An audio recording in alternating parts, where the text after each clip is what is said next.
You're listening to Miscast Commentary, where two guys have seen way too many movies and have way too much time on their hands. I have come here to chew bubblegum and kick ass. And I'm all out of bubblegum. Now here's your hosts, Joe Finley and Todd Murray.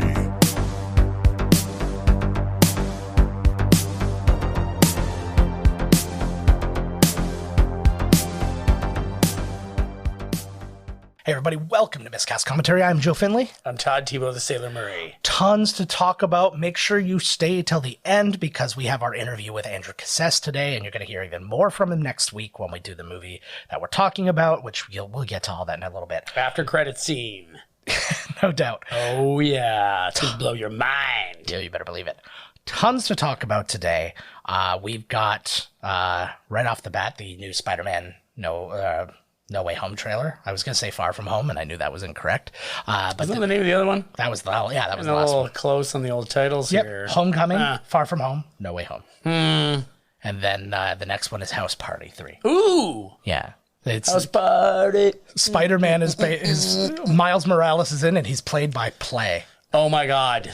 And Kid's not in it. No. They broke up a long time ago. Yeah, it was the right thing to do. But it's really sad because you still see Kid in like parks, and he's trying to do that like hook the foot dance with nobody. Why did you leave? You left. I'm itching. Welcome back. So we wanted to actually watch the No Way Home trailer, and we're going to react to it, and so we're actually going to keep the volume up for that so you can hear this. I don't know if it's going to demonetize, but we're not a monetized podcast anyway. So here we go. We will be. We will be. Oh my god. There's stuff from Melina. Electrocution Man. Oh, yes, that's his official name. Oh, here we go. It's raining. He looks all... Looks really Andrew Garfield in that one. He's really Yes. whiny. Well, he's been through the ringer. My life has felt normal. Oh man, Tony Stark Jr. Yeah. What a tough world. Well, that's what they're saying. I guess one of the brothers there, Joe Russo, said that he's like he is the heart and soul now of like everything going on. But they said that Doctor Strange is going to be kind of at the center of everything. Oh fuck. So, what I really love about this trailer, Goblin. the thing that I hated the most about the other Spider-Man movies is the thing I love the most about this one is too many bad guys. This one has every Spider-Man bad guy in it, pretty much. So we got Doc Ock. Well, that's why they're going to have all the Spider-Men to fight them. Yeah. So there you go. Alfred Molina's looking pretty good, actually. Yeah. So he just realizes that he's not the Peter he was thinking. So this is actually kind of hinting that Doc Ock is going to be like a good guy in this. Because he's from the wrong dimension. Mm-hmm. So he realizes what's going on and he's going to help. So he's got some weird power with that suit. It's not the right Doctor Strange. That's been a constant theory, and because it ties to a lot of what if stuff that was going on too. Although that's not technically part of like MCU canon. This really see him with his black suit on. Mm-hmm. Yeah, I know. It's like, which one are you going to see? So they're teasing a lot of different guys here too. There's a lot of bad guys to deal with.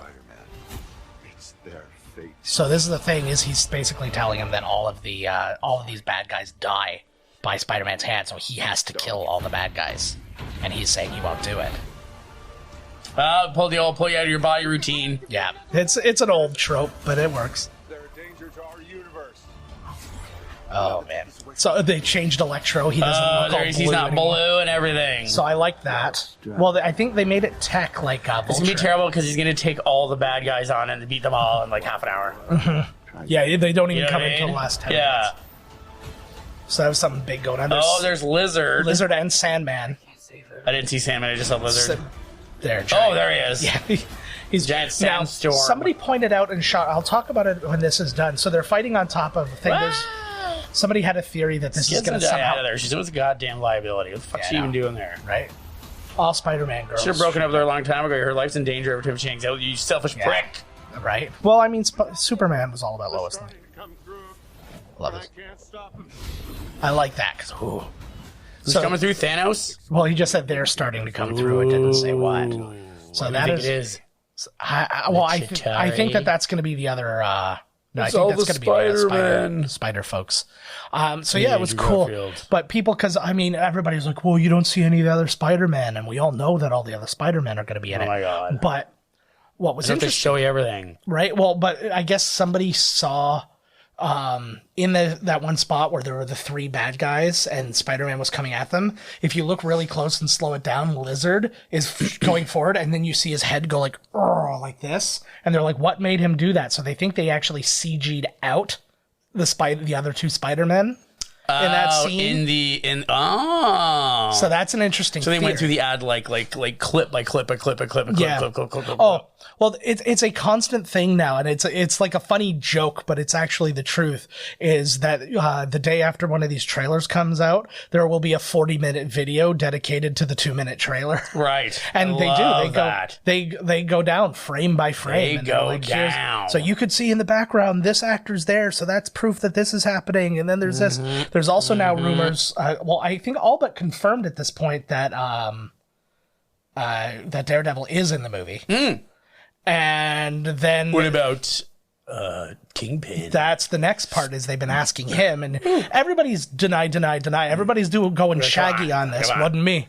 Going Shaggy. But they should be like, They that's went on the old Scooby snacks. this is the problem, is everybody wants all this shit ruined for them. Why would you, like, again, we've talked about it a million times in the past. I miss the old days of about a month before a movie comes out, you get a trailer for Yep. it, and you're like, oh my God. And that's it. And that's it. You haven't heard about casting the whole way Yep. through. You haven't heard about behind the scenes photos. You haven't heard of, like, anything. They're like, oh, this person was spotted on set. That means this is happening. I'm like, why do you want to ruin it? the dirt sheet. Like, if you didn't know a thing about this Those are Spider-Man, Christmas peekers. yeah, no, but if you didn't know anything about this Spider-Man, and then it got surprised that original Doc Ock, like friggin' Alfred Molina and Willem Dafoe show up, and then Shouldn't the even have guys a from the trailer. other ones, what? It should just say Spider-Man No Way Home. Yep. And it's just a blank screen. You're like, oh, Spider-Man! You know what I mean? Like, or whatever. Yeah. That's it. They don't show you anything. You just know the movie is coming out. It's just the director, and they're just sitting there, and they pick Yeah. up a Spider-Man and go, hey, you know this guy? He's got a new movie coming Yeah. out. Why don't you come? You'll know Like, you're going to be there anyways. you're coming.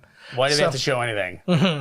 Something else we didn't actually talk about, just because it was still too spoilery at the time, with the Eternals, as they've now kind of officially come out and stuff, with Harry Styles. He was As in Blade. Yes, he is Blade. No, but Wow. Harry Styles plays Eros, who is Thanos' brother, also known as Star Fox, who Star Fox? yes, Oh my God. do a barrel roll. Slippy, you bastard. But so they finally have like been welcoming him to the MCU, because they weren't able to talk about it before because it was a post-credit scene, but now everybody who's going to see the movie has seen it. Which was me, which was the 9 people who were with me in that thing. But I'm skipping it. yeah, so that's it's you'll get there one day. But then the next thing we wanted to talk about, the Disney Plus day, where they can just like, Oh, yeah. they just like jizzed out announcements at us, teasers like, holy galore. crap. So some of the ones they showed us, and I mean, it's a bummer that you only got a few seconds, but again, I just finished saying, why are they She-Hulk's showing us my everything? jam. She-Hulk, Moon Knight, and Ms. Marvel all got little, like, you got a little bit of I footage. thought they were fake at first. Yeah, You know, like when fake ones come out, I'm like, oh, here we go. And then something just like Jurassic Park pan over. I'm like, wait a fucking minute. Like, the little shots you get, like, I feel like Moon Knight is going to be dope. Like, it was just like, you just see Oscar Isaac, and you're like, oh. Moon it up. Who the fuck? What is Moon Knight? What's his fucking deal? I don't know, he's a Moon Knight. It's fine. Moonlight? Don't worry about him. Does he have a rhyme? He says, like, oh, dark. Yes. Moonlight. Yeah, no, he just says he sarcastically justice says the strikes. Green Lanterns. Oh, cool. And then somebody was mad because they're like, oh, they totally changed Ms. Marvel and her powers are totally different now. She's a or stretchy something. girl, right? But She was stretchy? But I don't know. Like, I guess somebody looked at a picture and they're like, oh, I guess she's just the Green Lantern now. No, But I'm like, she's it's just a stretchy. picture. And I was like, well, I don't know. I haven't seen her use her powers in this show. But yeah, my understanding is she's stretchy, but I don't know. So, but at the same time, I'm just like, ugh, like, it's instantly, you got like, you didn't even get 8 seconds of seeing her, and you're like, oh, they've already ruined it. And I'm like, fuck, all right, whatever. Yep, But sure good news, did. the girl playing Should have Mindy Kaling. That would be amazing. But the girl playing Ms. Marvel is actually from Scarborough, Ontario. No. Yeah. So now Shang-Chi, Canadian. The 6 is well represented in the MCU. Drake's going to be the next one. He's working his way in. Oh, yeah. He's going to be Galactus. So we had those. Also had a very quick shot for Secret Invasion, which is going to be its own show. Oh, yeah. That was cool. Which included a shot just the thing it's saying Secret Invasion. I was like, whoa. But it also included a shot of Nick Fury, live action Nick Fury, who's older and he's got like a grayish kind of beard, and he doesn't have his patch on and stuff like that. So that was pretty cool. He's got his fake eye in. The official googly as fuck. The official announcement for Agatha, House of Harkness. Yeah, they just like pull the title up. Yeah, you didn't because they haven't shot it yet. Oh, there it is. They haven't shot it yet. There's the font, it, right? And then it was a good font. Yeah, and then they're doing a Marvel Zombies animated series. That's a lot of shit, man. Right, and again, this is spreading over a chunk. I want to see the next Avengers movie, man. Come on. I know. Well, it's the fucking team together. Well, the problem is they have to build a new team. Well, get to building. They're working on it. We've got a couple of them. Man. And then just something I just saw today, actually, but it was part of the Disney Plus Day stuff. I just didn't see it. Rescue Rangers is coming back. No way. But they're going to be voiced by. They're going to change the voices. Seth Rogen and Sacha Baron Cohen. You're not that far off. No, it's Andy Samberg and John Mulaney. Oh my god! But they're gonna change their voice to be Chip and Dale. But it's gonna be like what they did with what's it called with Alvin and the Chipmunks, right? Where it was like Justin Long and like all those guys. It was stars doing the voices and the performance, but it's just they sound like Chip and Dale. So there was that. The Nat Geo also has 2 new shows coming out. One, Will Smith's Welcome to Earth, which is just him traveling the world. So welcome to Will Smith's Earth. Yeah. Well, just my thinking of Independence Day, it was more Welcome to Earth. But, he shows you where they bought the red table. Yeah. Where his wife sits him down weekly to shame him publicly. Oh, my God. No wonder he's getting the fuck out of there. Yeah. It's like, to me, I was like, well, he even said in an interview recently, he's like that she like doesn't satisfy him in any way. I'm like, divorce is okay. Yeah, like I know you have a lot of money, but like you can make more. She seems like a total bitch. Yeah, I feel like you sit here and you tell me why you fucked our marriage and our lives. Oh, sorry. Yeah. All right. Yeah, and we're gonna do it in public too. Yeah, let's air all this shit out. Like, why? What is the point? Yeah, she's become a bit much. Because she did that whole thing too. It was the during the Oscar So White thing, right? And she just had this whole like, you guys do you. I'm gonna do me. Like I'm just like, okay. You do you, Jada. I was like, and I get. I'll do me later. And don't get me wrong. Dildo. Yeah, there you go. I was gonna say, don't get me wrong. Jada. Yeah, I mean, don't get me wrong. Like I get it, but like, it was like I'm gonna grandstand on such a level when nobody was asking my opinion about this. Mm-hmm. So that was that. What else do we got? So we talked about Harry Styles. A couple of new. There's always talks of people potentially talking about joining the joining the MCU in general. Right. The latest two. So like I guess like in August it was Chris Pine and Ryan Gosling were in talks to join. There's Wonder Twins. There's one, yeah, maybe. But now the most recent two are Jamie Dornan from the 50 Shades movies. Okay. And Arnold Schwarzenegger has apparently had a talk with Kevin Feige. Oh, fuck yeah. Absolutely no word on... He'll be Thanos. It was me, Galactus. Yeah, well, that was actually my first thought, actually, was that it was going to be Galactus. But I don't know who he would be, but they're saying he's going to be somebody, so okay. Well, cool. They got Stallone. Yeah. Yeah, that's true, too, right? Like, and with all the CG and everything, what's the diff? Mm-hmm. Could have anybody. And then we had the whole Morbius trailer that just came out too, which I did not see the Morbius trailer. Yeah. Is there that? Yeah, a lot of that. It's mostly that. But it's Morbius. What's his fucking deal? I don't know. He was a doctor who he went through. So it was very much a Doctor Strange thing, except where Doctor Strange got to become a wizard, he becomes like a vampire. Ooh. Got the shitty end of the stick on that one. Yeah, I agree. But I would totally rather be the Sorcerer Supreme. But my question is, does that, because it's Sony, but it's also Marvel, like it's that partnership kind of thing, and with what they did in Venom, I don't think we discussed this, but at the end of Venom, he Venomizes? No, he has this moment where he like lays down in bed and all of a sudden there's like a glitch and then all of a sudden his apartment is totally different. He's now in the multiverse. Who? Venom. Oh. So it's like... What did that? What's that? What did the blip? Spider-Man, Far From Home. Oh. So... Or that's what they're like leaning into anyways. Is that what happened in part 2, Venom? Yeah, that was the post-credit scene for part 2. Oh, way to go. Yeah. Well, I gave it as much time as I could. You were really going to see it anyways. Yeah, no, it wasn't really. But made a lot of money. It did well. It's one of the 2 that made over 200 million or something like that. Mm-hmm. Sure, Bond was up there too. Yeah, I'm sure it's fine. But the so like there's all that kind of stuff going on, like with Sony kind of crossing over more with Marvel, like outside of just Spider-Man. So I'm wondering if the potential is that that's going to be the first official appearance of Blade. Right. Because Blade is they confirmed he was his voice in Eternals. Well, I guess he probably knows them. Mm-hmm. He's as old as the hills, fucking Blade. Well, so I'm curious. Yeah, I'm curious to see how that goes. If that's going to be his first official entrance into the MCU. I don't know. We'll see. Blade's in like the dark. Blade's gonna be rated R, man. Yeah. Blade's like a dark. No, but Blade doesn't have to. None of it, like the other one. The first one wasn't. Yes, it was. It was rated R in the States, not here. Blade with Wesley Snipes. Yeah, we went and saw it without sneaking in. Oh, yeah, well, we're Canada. Yeah, no, well, that's what I'm saying, though, is it's not two. It was two must have been rated R. 2's the best one. No, none of them were rated R here. They were all... Really? Yeah. Oh. They were all 14 plus here. I'm going to look into that. So, which puts them up, because, I mean, it's... Blade 2 kicked ass. Yeah.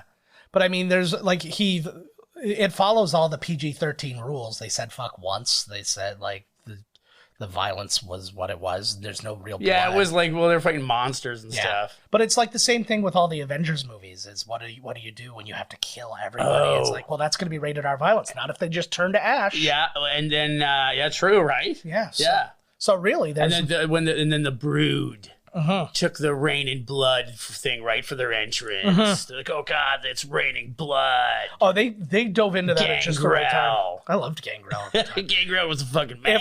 Like, even though he was the shittiest wrestler, he had the best entrance period. He was super cool. His music was awesome. Yeah.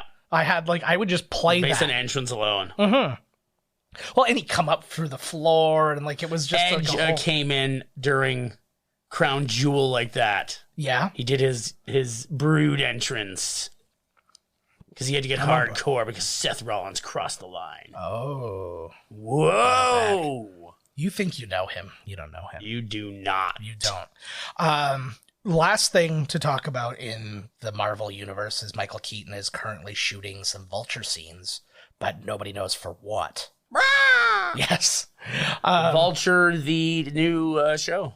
Yes. Probably going to be his new show. It's goofy as fuck. Yeah, The World According like to slapstick. It's literally a shot-for-shot remake of The World According to Jim, only with Vulture and his family. Yep. And it's like line for line, even like they call him Jim constantly. I feel like it could be like a Adult Swim cartoon. Yeah. Courtney Thorne-Smith reprises her role. So yeah, that was that for that. The other big stuff going on right now, Vin Diesel is trying to squash his beef with The Rock, so he can get him back for the final. Of course, that's hilarious because like they're not doing as good of numbers. Like it did get us out of this pandemic, please. Well, but here's the thing, like 8 did really well, and then 9 didn't do as well, but nothing's doing as well right now. So it's like I'm not trying to defend Vin because fuck him, but like the well, once you hear that CD he came out with, there is. I will go to the ends of the earth for this man, and I will play his music while I do it. Yeah, nobody. Somebody's on Twitter right now. I'm going to look it up tonight, actually. Yeah, it must be on Spotify. Yeah, somebody's on Twitter right now, and they're like, I'm drawing a picture of Vin Diesel every day until he drops more music, and so it's just like really shitty drawings of like Vin Diesel. Oh, did you see the Drake and Kanye West were hanging out in Drake's Toronto? I wonder if Drake didn't mop the floor with Ye, if he would be...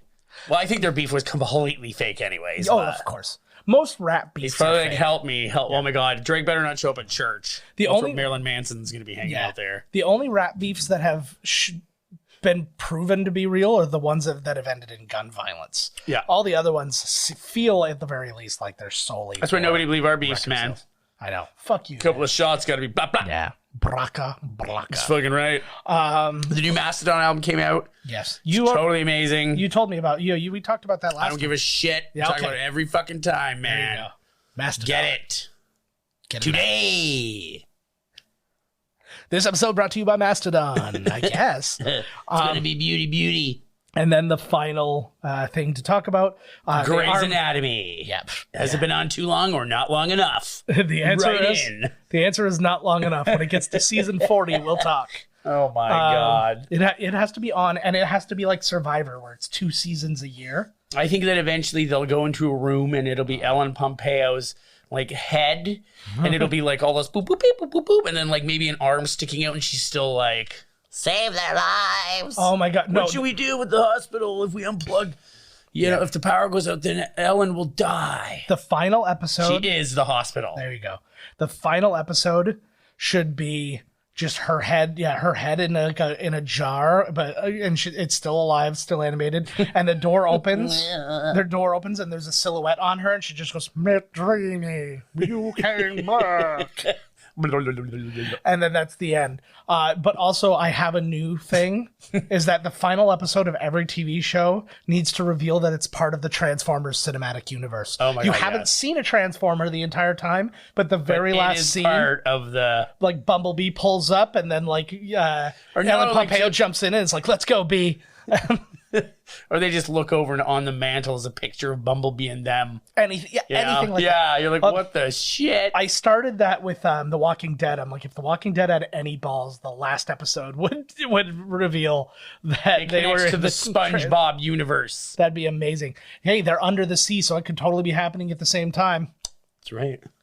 Wow, looks like you're all getting killed by zombies.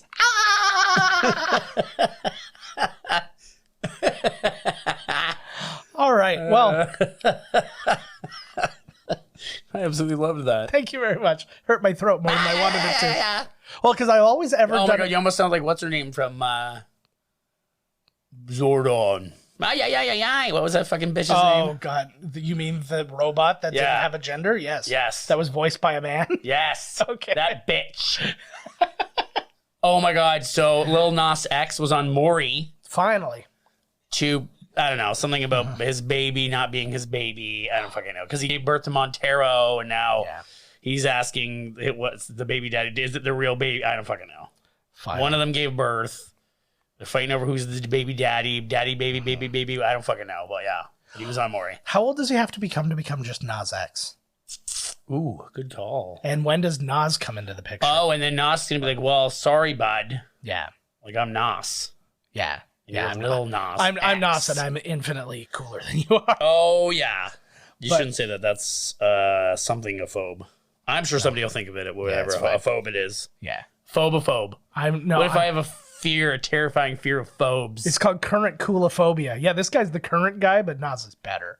And it's just like you say that about anything, where you're just I say that about everything. Yeah, you're just sitting there. It's like, yeah, that guy looks suave and all, but Humphrey Bogart was cooler, and you're like, ain't nobody as bougie as me, motherfucker. I love the term bougie. I do like bougie as well.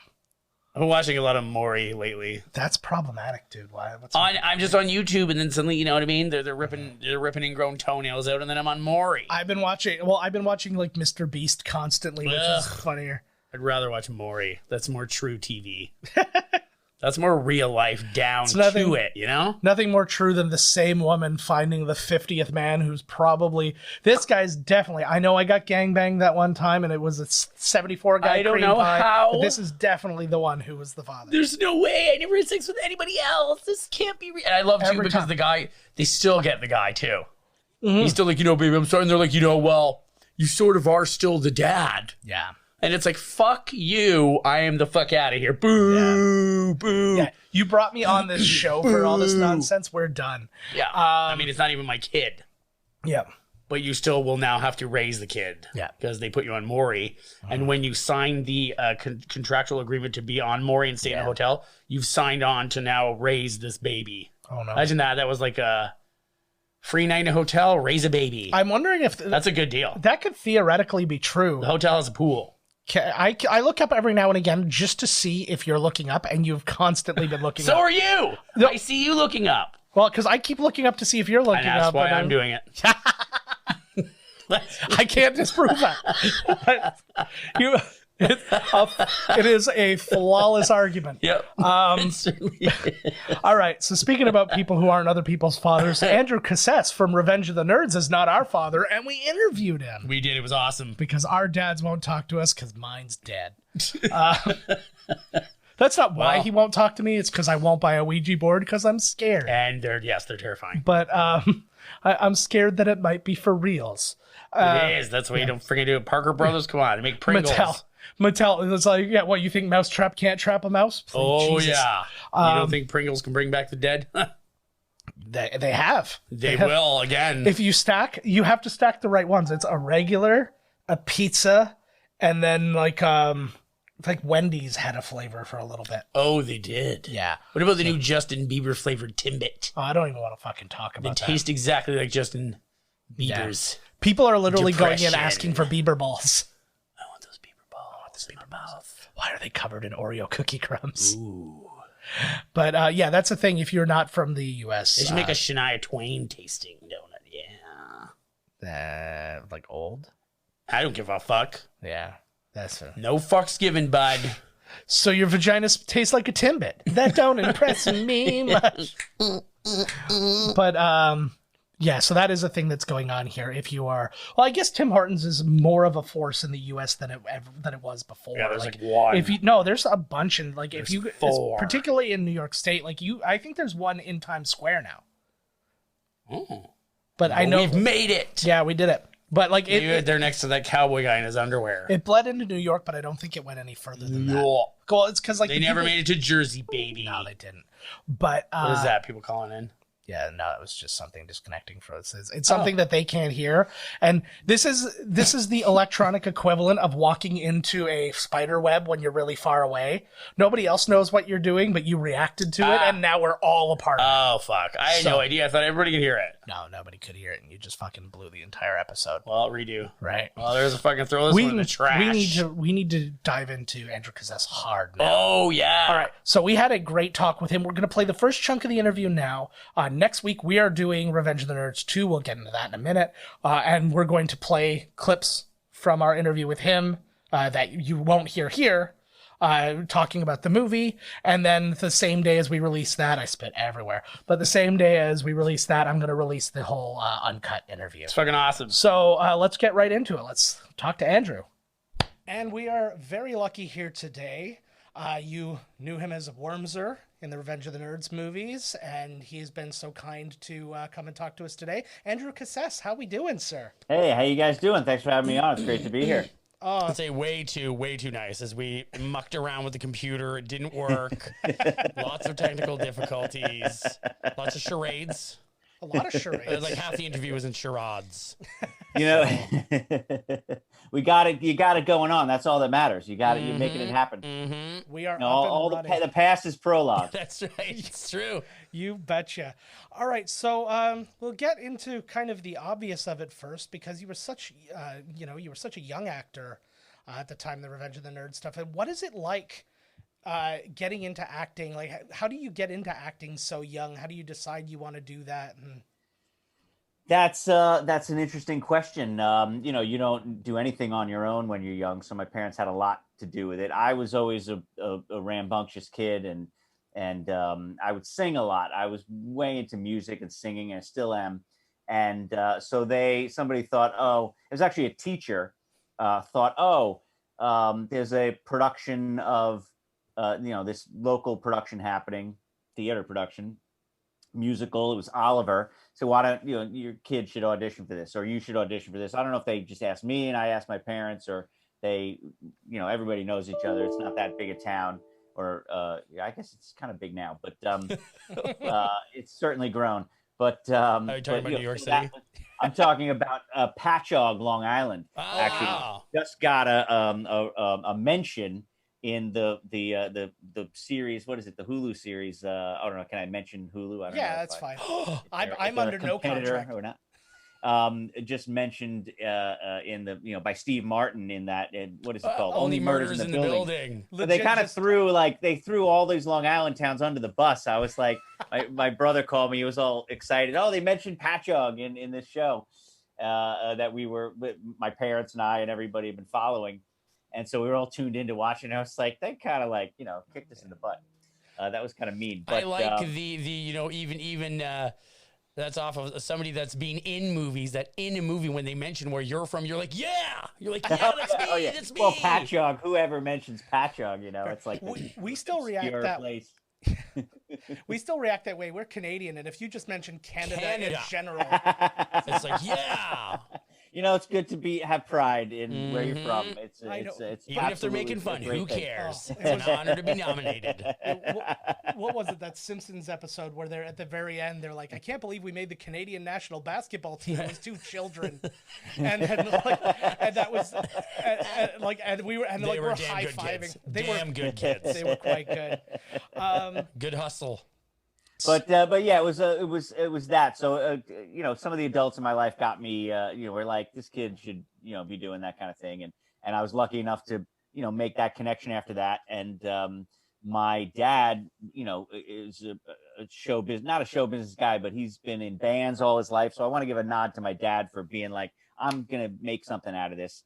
After I did a couple musical theater, local theaters things, and figured out how to get an agent, which we did wrong did it wrong over and over again until somebody took pity on us, was like, you're not going about this exactly the right way. This is what you're supposed to do.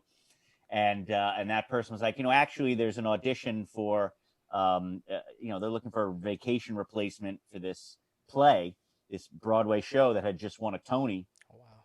And he should go in and audition for it. And I got that part. So I ended up a couple weeks later, I'm on Broadway. And I think my parents, the way they tell the story, they were sitting in the audience opening night and they were just like, their jaws dropped. They were like, how did this happen? That's amazing. Like 3 weeks later. Yeah. Maybe not exactly 3 weeks, but it was soon. very quick. It was a quick turnaround and they are the ones that really made it happen. So I'm very thankful for that. I was going to ask if your parents were your agents, and then you told us more. No, they were never. I knew a lot of people whose parents were agents, and that was a popular theme, but they weren't. Although I guess in the beginning, he kind of was, not technically, but my dad was kind of being, sort of shepherding your the career. But our parents are all of our agents. It's just not necessarily talent agents or show business agents, but they're all shepherding us, into the next, hopefully, in the best case scenario. For sure. Speaking too of the audition process, now everything you hear, any audition story you ever hear, always seems so scary and nightmarish. What is that like for a kid? Like, what's the pressure? Yeah, I don't know if you feel pressure or if I felt any pressure. I wasn't, you did a lot of auditions. You do a lot of commercial auditions, and so you just sort of like get used to it. And I guess the only weird thing is when you have a role that you sort of connect with and you really want, and then you start thinking about it and wanting it, and then it kind of gets in your head a little bit, and maybe that helps you elevate your performance. Maybe that ruins your performance, whatever way that goes. But most things are just like, oh, I'm not even sure what this is. It's a commercial. It's for a soup company. I'm not 100% sure. And this is what they want you to say. You go in and do this shtick, and you go into a room. It is a little intimidating because, especially commercial auditions as a kid, because you'd go into a room and it would be packed with kids. There would be, 40 kids in a tiny, room, and everybody's doing their thing, and there's all that kid energy. But you walk in and you immediately see, the amount of competition you have, and that's a little intimidating. And you're trying to think, well, what distinguishes me from this? Or if you walk in and you're totally different from everybody, you might think, oh, how did I even get in here? Although that is the wrong mentality, because a lot of times if you're different, that's your advantage. Right. So, it plays in a million ways, but I think that if there's anything intimidating about it, it would be walking through the door and just seeing the room just packed with people for one job, and that's a little intimidating. Yeah, for sure. Now, what happens when you land these roles? Like you land a role on a Tony Award winning play, or you get Revenge of the Nerds or something. What is it like amongst your friends where you're like, I have to go do this fun thing for a little while? Yeah, I don't think people really understood it or like knew like, oh, that's interesting. You're gonna be gone for a couple weeks. So that's kind of weird. It's like you're going on a vacation or something. Like it's not real. But when I came back from having done Nerds, that there was a lot of buzz about it, and people had obviously been talking about it in ways that I didn't, necessarily understand. And I just sort of walked back into school, and it's like everybody is different somehow. Were you the coolest guy in school? For one day, and then I was the biggest nerd in school for the rest of my life. They saw like the movie, they're like, "Oh yeah, there he is." Yeah, exactly. I don't know how many of my friends actually saw the movie. It was rated R, wasn't it? It was rated R. Yeah, Yeah, that's right. So there was a disconnect there too with you had good people, good parents looking after you. Yeah, being like, kid, you need to see this. This is a rite of passage. That's right, exactly, and it really was. Yeah. It was. I think it was definitely. Mom was like, I got the night shift. She'd leave a pack of smokes, a bottle of whiskey, and a couple VHS tapes. Revenge of the Nerds 1 and 2. Good old mom. There it is. Oh man, it's so good. So you're on set and you're in these different things, and a lot of times come up where you might be the only kid or one of very few kids on set. Obviously, that's kind of the way it was on Nerds. Yeah, on the set. Yeah. How does that, like, what's the dynamic with the other actors, like, in that scenario? Yeah, they definitely took me in, kind of thing, and treated me like a kid brother. They were like my older brothers. It was that kind of a dynamic. I think they also felt bad for me because I have to get shot off to school all the time. There's all these rules about how much schooling you get and you tutor, so you're being treated differently in that regard, and not getting to hang out a lot of the times. Whenever you have downtime, you're in school. And that movie especially, because I think the first AD was like, we got to get this kid out of the way so he doesn't see anything.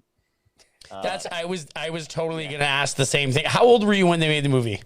I was 11. And I turned 12 during the filming. Okay, so in the scene where like they're all watching the cameras that they planted everywhere, you're not seeing obviously. Yeah, there's nothing the on the nudity. television. There's nothing on the TV. Yeah, there's not. I don't know if your character was not on the panty raid. I'm sure he was. Was he drilling things in the ceiling? Definitely in on the panty raid. You were in the ceiling. Yeah. It was, but you don't see it. It's not. It's all cut together and blah blah blah. The TV is like a. They take the tube out and they put the lighting guys put lights in there, and there's a guy offset actually physically changing the lights. So lights are just going light, like 2 lights. Yeah. That's genius. Because you can't have a television because the light temperature conflicts with everything else, and so it just is a mess. So it should totally just be like the lighting tech guy. Yeah. He's like, that's my union job. Put that thing down. Click, click, click, click, click, click. It's a fun job. Those guys have a lot of fun. Yeah. Yeah. So like, I was gonna ask that the same thing too. It's like you just ditched school, but you're saying that you have to, as a child actor, you have to put in so many hours of schooling, so it's not seen as like, I don't know, child labor or whatever. There's all kinds of rules. There's all kinds of rules in California, especially, which is where the production company. We were in Arizona, but the production company was from California, and it's a union job, so they have to follow all those rules. Oh yes, yeah. Which I think is actually good because you can't, what I mean? Oh my God, it'd be like Drew Barrymore running around snorting coke, partying with Steven Spielberg. Todd names names, by the way. Oh, I name names. I'm like Jackie Collins, honey. So what is the schooling situation like, though? So you're there, and then you're obviously, offset, and now you're kind of on your own with a tutor and that sort of thing. How do you focus on that when you're at the same time going like, oh my God, I'm in a movie, and this is like this crazy thing happening? Yeah, it's hard to stay focused. It's start to care about that when you're making a movie. Care about your math homework. When you're like, there's so much fun going out, and the sun is shining, and and you just want to, you just want to play, and you're a kid, but you're also you're being tutored. It's a one-on-one thing, so it's hard to slack off when they're staring at you in the eyes right in front of you. You're sort of sequestered there. And, they have these trailers, dressing room trailers kind of thing. People have probably seen them. And it's a little, cubicle space, and every, the actors get a dressing room or whatever, but they convert one of those into a school. Oh, nice. And so you're in this tiny space with this, this tutor. And your relationship with the tutor starts to matter a lot. I've had some really cool ones and some not so cool ones over the years, and that makes a huge difference. I had one tutor when I was doing a TV 101. It's a TV series for CBS, we did not get along with her at all. Or maybe it was Nerds 2. It might have been Nerds 2. I can't remember now which project it was, but just one teacher we did not get along well, and it was a destructive kind of thing, and it turns into a whole soap opera, that kind of thing. Oh wow! So what time, you go to, what time in the morning would you go shoot the movie? Depends on what your call time is, right? What they're doing. You're entirely at the mercy of the schedule. When they need you. Sometimes you get an early call, and sometimes you get an afternoon call, and sometimes you get a day off, so it works. Right. It works. So when you would go to do your schooling, what time would you end? Like, they'd be like, okay, you're done. We're going to continue filming with some other people, but you're done because you got to go do your schooling. What would be like dinner time or? No. Anytime that you're not on set, they put you in school. And you have 3 hours for the day. Okay. But the AD was always like, "Oh, we got to log extra hours in case we need him one day, and we don't have, can't put him in school." So they were always logging hours. To trying to keep me from seeing stuff, that kind of thing. Yeah. But basically, if you're done for the day filming, they're not going to keep you in school. They're going to send you home because they want to, have the option to call you as early as possible the next right. day. And there's a rule about that even for adults, what your turnaround time can be. So, cool. So working on a movie like Revenge of the Nerds, a rated R movie, that sort of thing, how do your parents react on set? Like when they hear about what's going on, what your character's involved in, and what the people around you are kind of getting up to? There was a lot of nervousness about it, and a lot of like, oh, what are we going to let him see? What are they going to, what's the situation going to be? And fortunately, I guess my mom, she was pretty cool. She's pretty hip, and she gets it kind of thing. So she was able to manage that and make those decisions pretty well. But there was nothing that much going on. Like, it's not naked women running around everywhere. It's not like a Benny Hill at the end of Benny Hill all over the place. If only. Yeah, right. Exactly. What a fast way to grow up that would be. When you turned whatever the legal age is to see a rated R movie, was that the first thing you went to do was rent Revenge of the Nerds? Did you see it beforehand? I got to see a premiere of it up in New York. So that was the first rated R movie that I saw, and it was a little like, oh wow, you're like, that's what I was doing, wicked. Yeah. I wasn't 100% sure about I wasn't 100% keyed in on all the dirty parts until I saw it. Until you saw it. And then I saw everything. Oh yeah. with not only my mom and dad there, but like a whole extended family of aunts and uncles and all that. That's kind of always thing, the best when you're at that formative age, seeing nudity with your family. Yeah. Because am I supposed to cover my eyes? Your mother probably wanted to say cover your eyes, but you're at your movie, so she's like, "Oh, I'm just gonna hold back on this one, and just let him see it." Exactly. How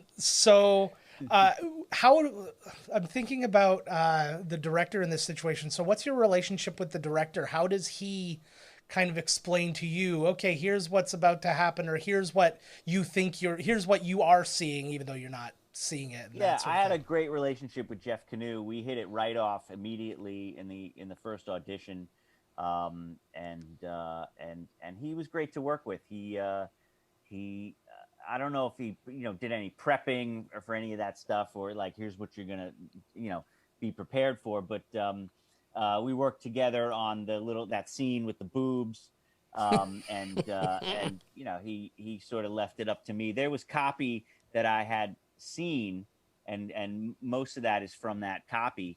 But it had, I think it was had gotten taken out, or they had just left it up to whatever. But I had remembered, you know, basically what the whole speech was, and sort of gave a version of it in that. And so I think there was a little like, oh, what are you going to do for this scene? What, you know, tell me what you're going to say, or, you know, what do you have in mind? And that's a rare thing, you know, for a 12-year-old, a position for a 12-year-old to be put in.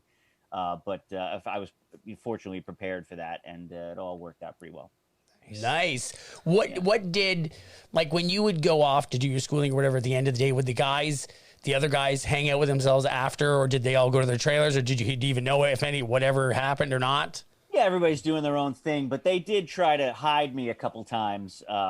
They were like, "Oh, the AD's looking for you. Get in my trailer." And I hear the guy, "Oh, you know, we're looking for, where's Andrew?" It's, "Oh, we haven't seen him. You know, we don't know. I think he went that way." Kind of thing, you know? And so they were looking out for me in that regard. Right. They wanted me to experience what was going on and just be a part of the group. You know? Right, So, right. Of the camaraderie. yeah, it definitely made me feel that way. So That's great. It's still like is crazy to me, because I did double check, because I knew you were young, obviously, but I double checked what your age was, and when I saw that, I'm like, my daughter turns 11 this year. Well, she turns 11 in February, and I was like, that's what could be happening. And I mean, like it absolutely blew my mind. Yeah, I think about that when I see it, my nieces and nephews, and think of how old they are, and you know, it's I definitely have that moment of, Yeah, they could be starring in a movie. yeah, exactly. Man, oh man. Now, at what point do you find out that there's even talk of a sequel, or that there's definitely going to be a sequel, or anything like that? Yeah, I was thinking about this because you said this, you know, you had mentioned Nerds too, and I don't really remember. You know, they must have called the agent and worked it out with the agent, and I'm sure the agent at the time, Graham Chambers at the Bonnie Kidd agency, was Bonnie Kidd, KIDD. Nice. That was supposedly the name, you know, but it was the Kidd agency.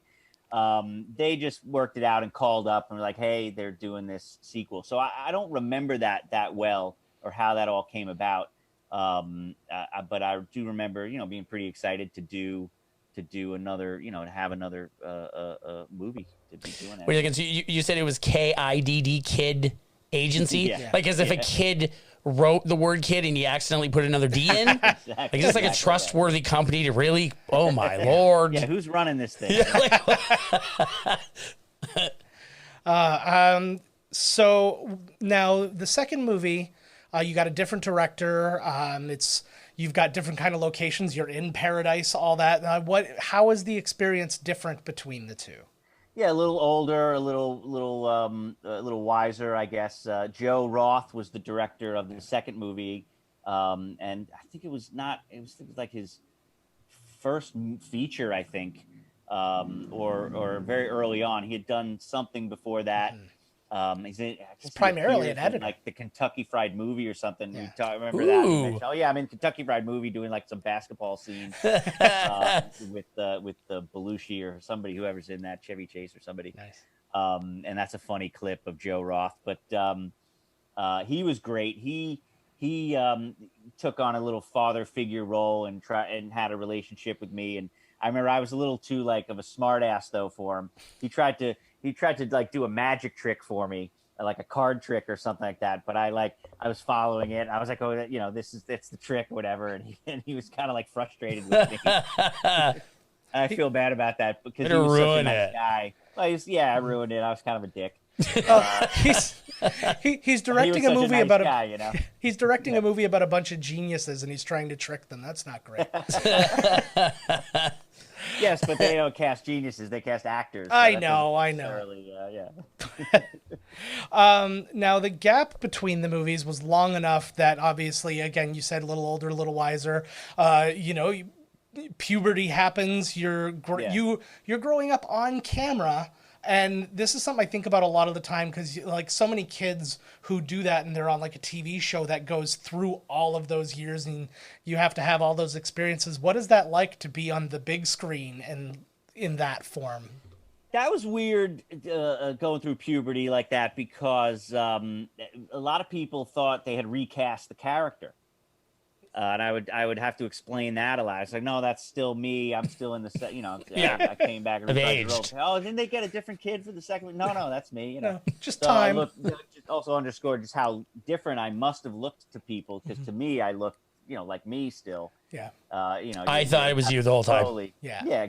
I never was like, is that a new guy? I was like, clearly it was you. I think I'm you. I think I'm me. Maybe I'm you. I'm not 100%. Oh, God. It's very hard to keep track God, of my where's this mind. interview gone to? Wait, am I still me? No. I took like 4 hits of acid before we sat down. This is really messing me up. I tell him not to do that, but it always ends up churning out gold. So how do you not? I remember Curtis when I walked into the first meet. There was like a script read or a table read, or maybe they were just getting everybody together. And Curtis Armstrong, like, couldn't believe what I looked like. He was stunned and just made a huge deal of it. It's like, Andrew, you look so different. And he just couldn't get over it. It took him a long time to get over it. He also didn't think it was you. Clearly. He did not think it was me. Yeah, he could not believe it when I walked in. Yeah. That would be a very funny thing. You ever did like any of those like reunion things at a con or whatever, and then you mentioned being at the second one. It was like, no, you weren't there. What are you talking about? You were in that movie. Now Do you do those cons? I do. I've done a few of them. Oh, yeah, cool. Yeah. It is. Those are neat, eh? Thing. yeah. They're very fun, and it's really great to see the cast and to hang out with them again, and so I have a lot of fun. Did they ever do like where most of you are there, like that kind of thing, where it's like the cast of? I'm usually there with you know, when they do a group thing. Oh, cool. You know, I don't do a thing on my own kind of thing, but yeah, so it's usually a big you know, as many people as they can get.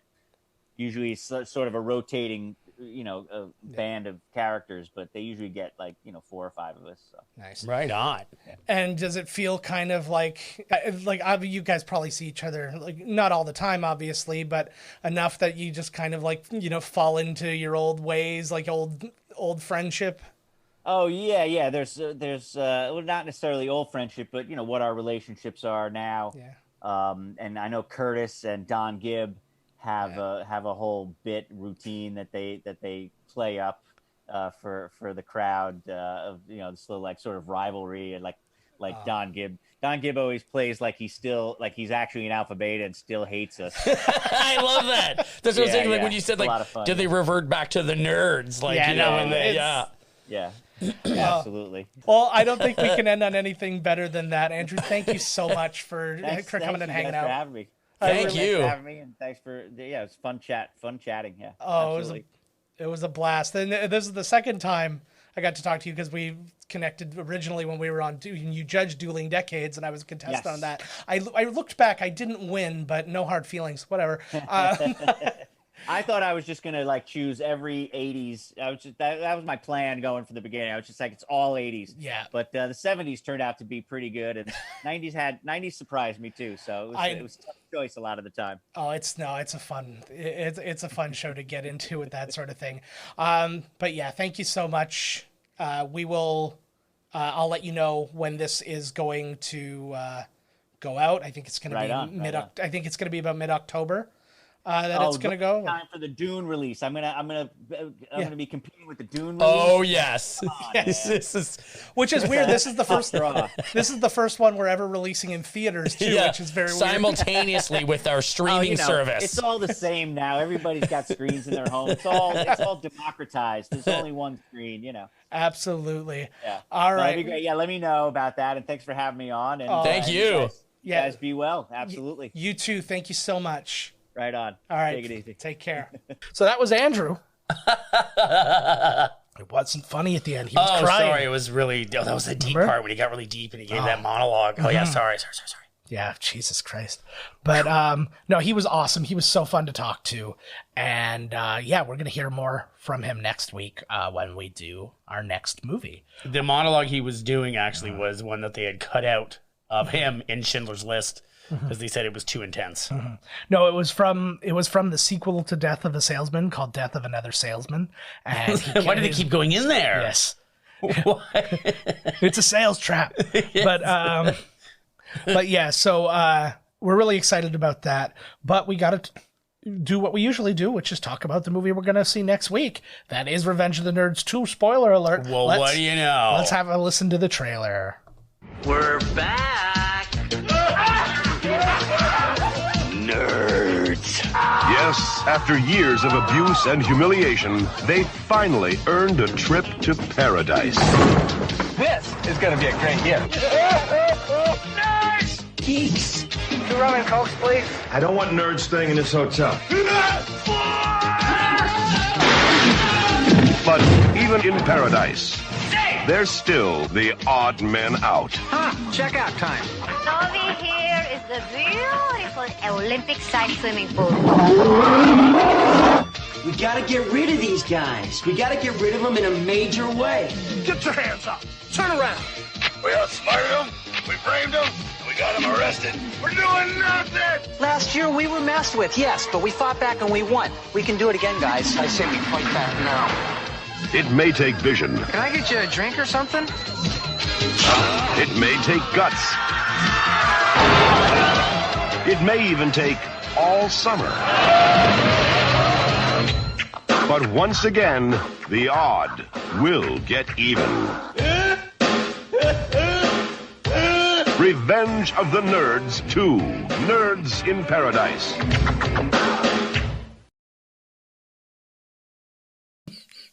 And we are back. God, it's a fun one. We were just discussing during the thing. Todd doesn't remember the big chunks of this. So Yeah. We're going to find out, because actually that is, as we finish recording this, we're going to do that episode, the one that's going to be running next week. Usually we're pretty far ahead, and we do have movies that are already ready to go In the beyond can. that. But this one, I didn't want to make... Don't be nervous. I didn't want to make poor Andrew wait any longer. I didn't want to let our adoring public wait even one more moment. Well, I don't like sitting on an interview this long, because that's when like a file ends up getting like accidentally deleted or something. Yeah, like it's all fart smelling. It's all warm. Oh, we don't want to deal with that either. So yeah. So you got to air those interviews out, baby. You got to throw them right out there when they're fresh. No doubt.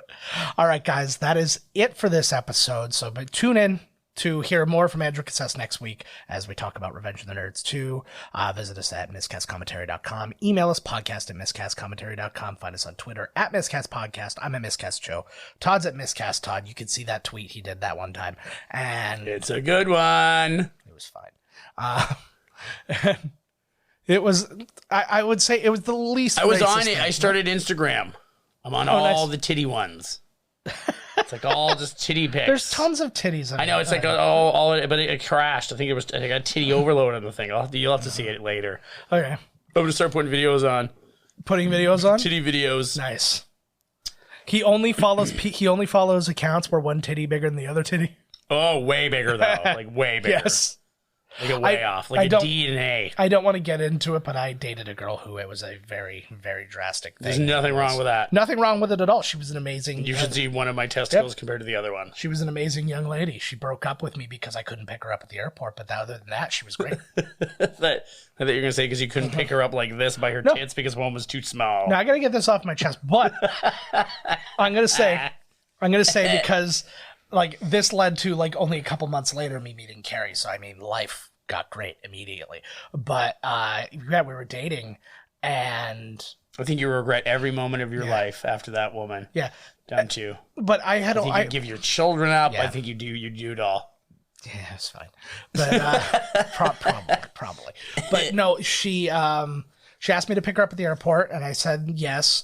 And then I got called. Like I had just started in my new job, and I got called to go into work for that day. Now, this was like not the day of. I was not straighting her. I told her like a day and a half before or something like Are that. you hoping that she's listening to this right now? No, this is You're just giving me. her this, please, baby. This is just me venting this, You so want I me to never kill have to my think family? about it I'll again. kill my family. I would like if you did, but go back. But yeah, and then so I was just like, yeah, I'm not going to be able to do it. You're going to have to call somebody else because I can't go. Can't do it. And then she just literally never spoke to me again. Get yourself to the airport, skank. That's what you fucking should have said to her. Yeah. Fuck. Well, no, because we weren't on proper QWERTY text yet. I was like, 111. Oh, T9. Yeah, Get your T9 and your fucking ass up, buddy. I'm rocking T. I'm going back to T9. Yeah. I'm tired of this shit. This new way's ruining everything. Well, you can get the best of both worlds with the Galaxy Fold, which is a flip phone. $2,000. $2,000. Yeah. For a phone. Well, I mean, really, like the phone you have is worth like $1,000. No fucking way. Yeah. My phone is the biggest piece of shit well, on the planet. No, but that's your fault. It was like, I'm going to drop it down the Empire State Building. No. It's like the oldest version of anything. There's no fucking way it's worth no $1,000. I don't know. Like the cheapest phones are worth like $800. They're worth more than a computer. It's a brick with numbers written on it. That's essentially what my fucking piece of shit phone is. Is it? If it's an Apple, it's worth $1,000. Like, oh my! Oh, it's not an Apple. Okay. It's an Apple brick. Yeah. Yeah. Or is it just actually an Apple with like sticker numbers? No. It's called Crowanway. Oh, it's a Croatian Huawei? I bought it from this guy outside. All right. I'll take it. All I can hear is like Croatian radio channels. And I can call into those very channels. Oh, I'm excited about that. It's like they're on speed dial or some shit. I don't know what the fuck they're even saying. Remember when I did all the stuff that was supposed to get us signed off? And then we just started talking about some other bullshit. No, the Crowe way. Oh, yeah, no. And it all started because I said Twitter, and then you started talking about titties. But don't forget to check us out on Twatter, which is everything is from the vagina's perspective. Which means we're nowhere near it. Here's another picture on Twitter what we're not in. Yeah. But so all those things, but catch us on TikTok at miscastcommentary there as well, and on Instagram at miscastcommentary, which is probably where Todd's posting from. I don't fucking know. But check out all those places. You know where to find us. If you're watching on YouTube, the like, the subscribe, all those good things. If you're listening to us, the rate and review and all those good things. And then find down in the notes everywhere you can find us and follow us and love us and support us. We love you guys very much, and we will see you next time. Bye-bye. This has been Miscast Commentary with your hosts, Joe Finley and Todd Murray. Executive producer, Joe Finley. Be sure to like, comment, and subscribe to the podcast wherever you listen. Visit www.miscastcommentary.com for all news related to the podcast. Miscast Commentary is a Miscast Media production.